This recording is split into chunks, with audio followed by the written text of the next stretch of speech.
Welcome to our channel. Today we how to disable autopay for student loans on Nelnet step by step clearly. To disable autopay for your student loans on Nelnet, first, visit the Nelnet website. Log into your account using your username and password. Once you're logged in, navigate to the payments section of your account dashboard. Look for the option labeled Manage Autopay. Click on that option to access your autopay settings. You will see the current autopay status displayed. Select the option to edit or disable autopay. A prompt may appear, asking you to confirm your decision to disable autopay. Review any important information regarding the impact of disabling autopay. Once you're ready, confirm your selection to disable autopay. After confirmation, you should receive a notification that autopay has been successfully disabled.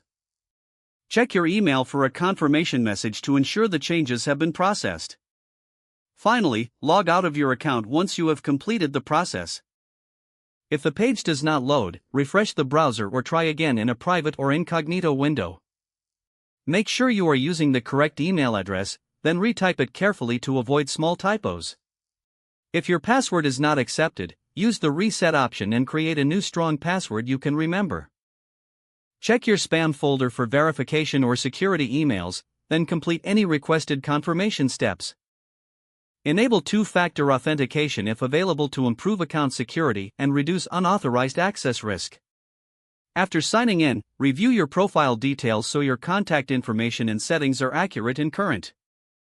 If you see an error message, note it down and try again after restarting your device and internet connection. Log out when you finish, especially on shared devices, to keep your account and payment information secure. If the page does not load, refresh the browser or try again in a private or incognito window. Make sure you are using the correct email address, then retype it carefully to avoid small typos. If your password is not accepted, use the reset option and create a new strong password you can remember.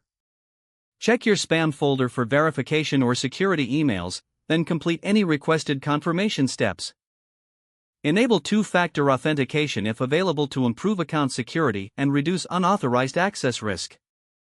After signing in, review your profile details so your contact information and settings are accurate and current. If you see an error message, note it down and try again after restarting your device and internet connection. Log out when you finish, especially on shared devices, to keep your account and payment information secure. Don't forget to like this video and subscribe to our channel for more step-by-step tech guides.